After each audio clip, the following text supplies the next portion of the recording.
Vent contraire pour l'AFDC entre destitution annoncée par le frondeur et démenti sévère de la direction. Le parti de Modeste Bahati Lukwebo traverse une zone de forte turbulence.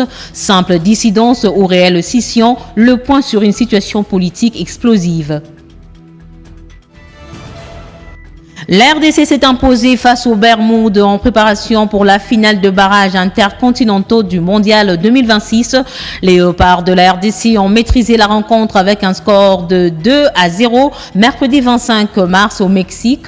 Les hommes de Sébastien Desabre font le plein de confiance avant leur choc décisif prévu ce 31 mars.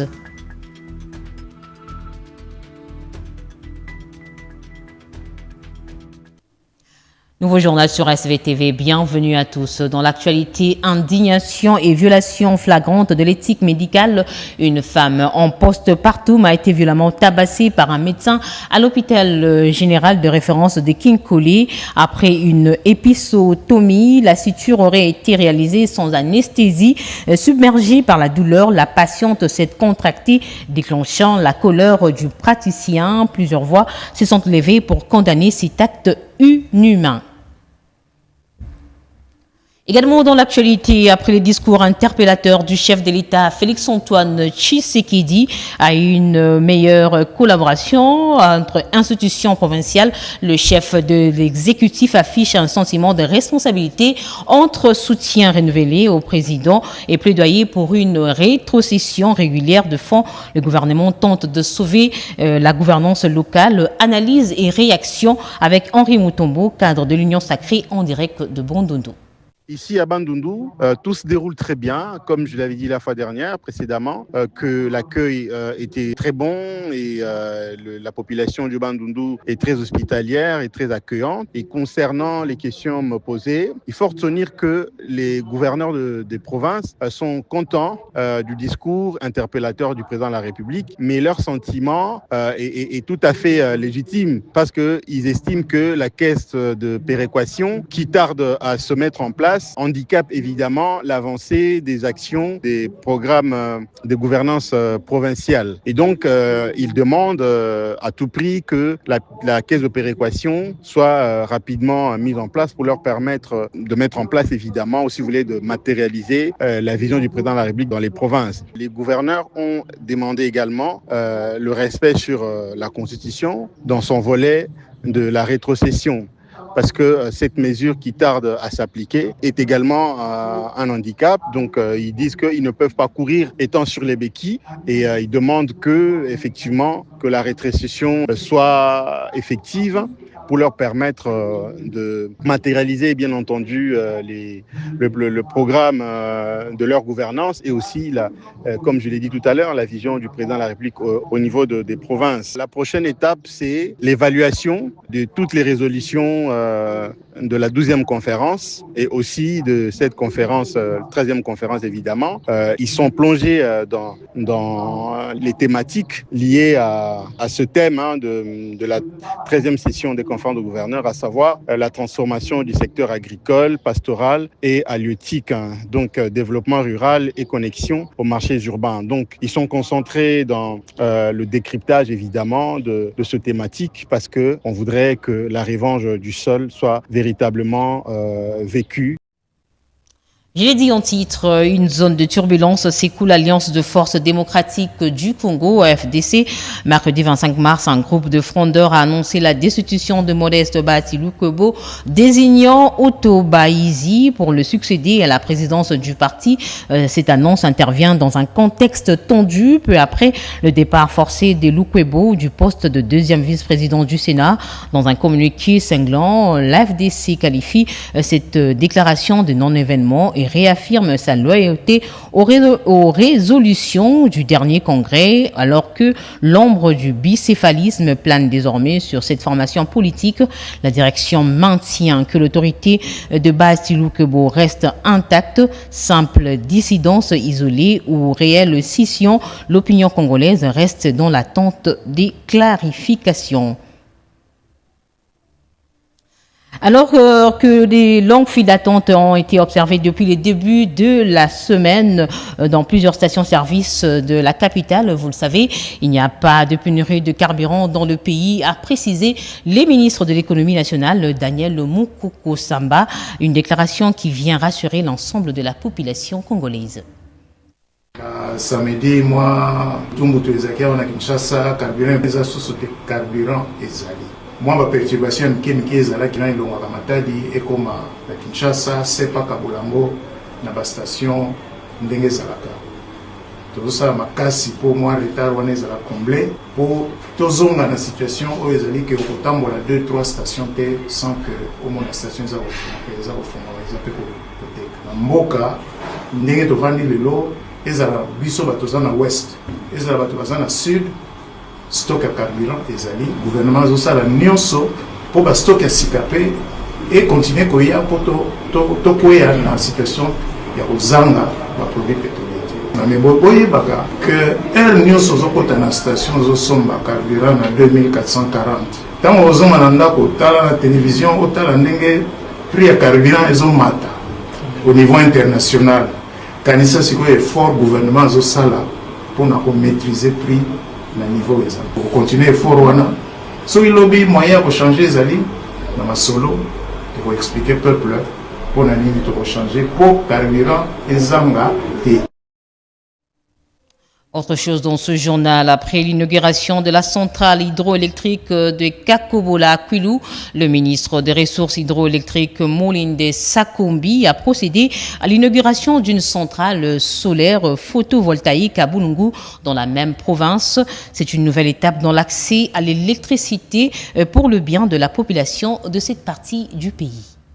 Dans la province du Kwilu, une nouvelle étape vient d'être franchie dans l'accès à l'électricité. Aimé Molinde Sakombi, ministre de Ressources hydrauliques et électricité, a procédé ce mardi 24 mars 2026 à l'inauguration de la centrale solaire photovoltaïque de Bulungu. D'une capacité de 500 kW crête, cette infrastructure a été réalisée par l'Agence nationale de l'électricité et des services énergétiques en milieu rural et périurbain dans le cadre de sa mission d'électrification des zones rurales et périurbaines. La cérémonie s'est déroulée en présence de plusieurs autorités, notamment le directeur général de l'INSER, Cyprien Moussimar Ndele, ainsi que la directrice générale de l'autorité de régulation du secteur de l'électricité, Soraya Aziz Moto. En amont de cette mise en service, l'ARE a travaillé en étroite collaboration avec l'ANSER pour la certification technique de cette centrale, garantissant sa conformité aux normes en vigueur. L'institution poursuivra son accompagnement à travers la validation de la grille tarifaire afin d'assurer aux usagers un accès à une électricité fiable à un prix juste. En effet, cet équipement solaire est la traduction irréfutable de la vision de son Excellence Monsieur le Président de la République, chef de l'État, Félix-Antoine Tshisekedi Tshilombo, qui a placé l'électrification rurale au cœur de ses priorités. Après la coupure symbolique du ruban, le ministre a effectué une visite de terrain, notamment dans des ateliers de sciage de bois désormais alimentés en électricité prépayée issue de cette centrale solaire. Sur place, les bénéficiaires expriment leur satisfaction. Autrefois dépendant du carburant, certains artisans consommaient jusqu'à 20 litres par jour pour faire fonctionner leurs machines. Aujourd'hui, grâce à cette énergie solaire, les coûts de production diminuent et les activités économiques connaissent un nouvel essor. Cette centrale permettra d'alimenter plusieurs ménages de Bulungu tout en contribuant à réduire la dépendance aux énergies polluantes. La veille, le ministre avait également... Vous l'avez compris, il s'agit du ministre des Ressources hydroélectriques Molinde Sakombi. L'actualité en province, le vice-gouverneur du Nord Kivu, le commissaire divisionnaire Lusegon Karawa a effectué une descente au chef-lieu du territoire de Beni ce jeudi 26 mars 2026.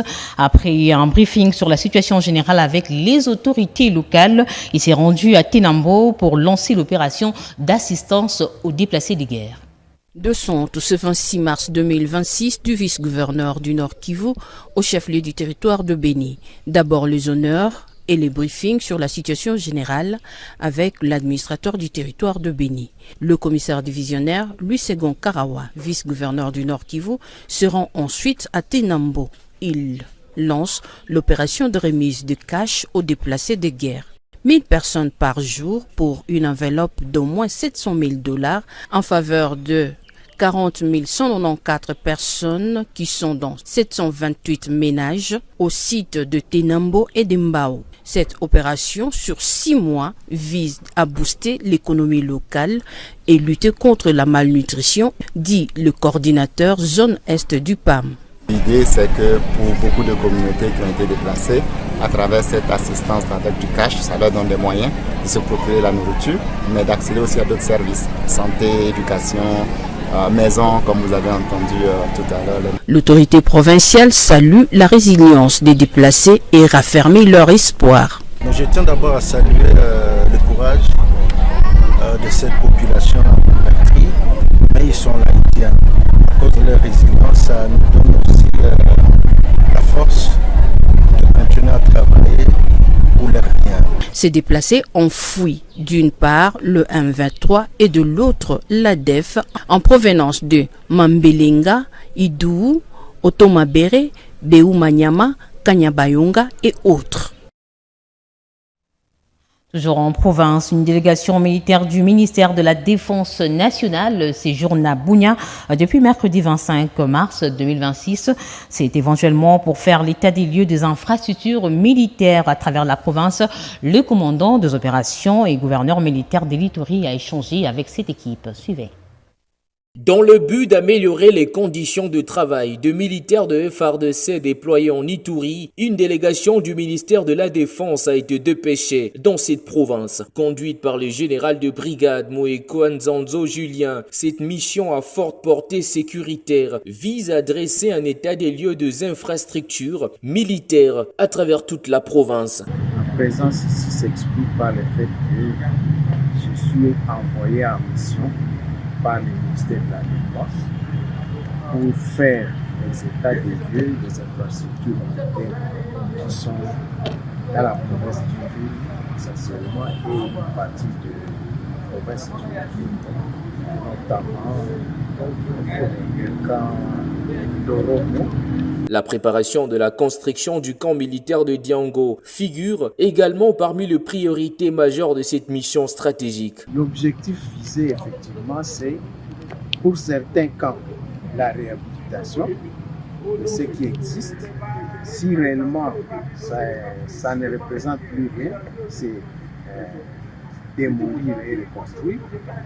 Pour les nouveaux domaines tels que Diango, c'est préparer les travaux préparatoires pour la construction d'un futur camp militaire. La présence du commandant de corps de génie en Ituri répond à une demande formulée par le lieutenant-général Luboya Nkashama Johnny auprès de la hiérarchie militaire afin de pallier les nombreuses difficultés liées aux infrastructures militaires. Cette initiative s'inscrit dans une dynamique globale de renforcement de capacités opérationnelles des forces armées depuis leur mise en condition jusqu'à leur déploiement sur le terrain. Elle cadre avec la vision du commandant suprême de FARDC de la police, le chef de l'État Félix-Antoine Tshisekedi Tshilombo, axé sur la montée en puissance de l'armée congolaise en vue de restaurer pleinement l'autorité de l'État sur l'ensemble du territoire national.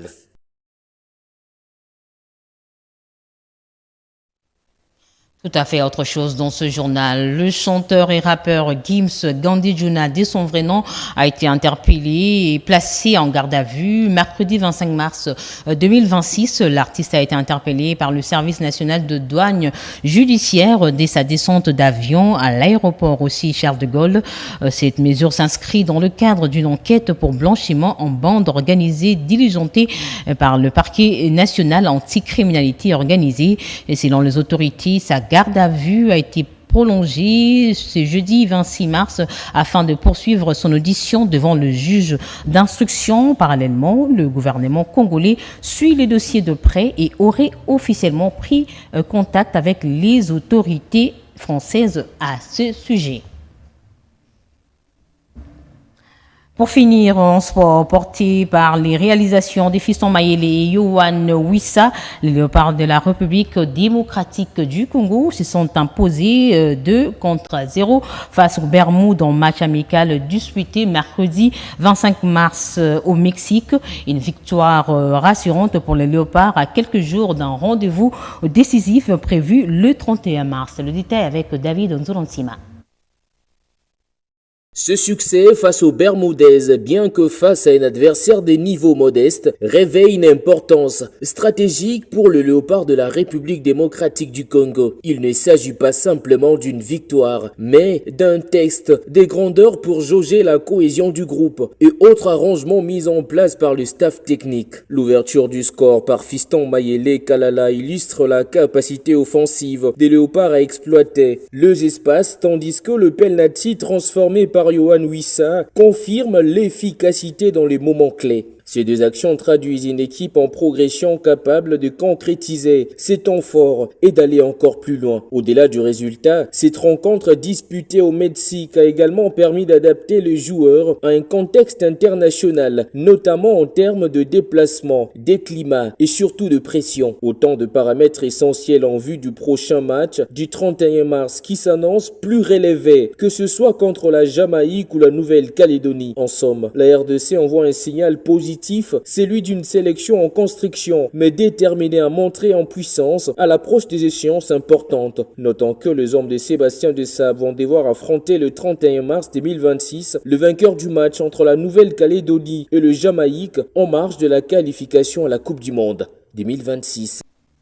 Ce journal a été réalisé par l'ensemble de la rédaction. Merci à vous de l'avoir suivi. Bonsoir chez vous.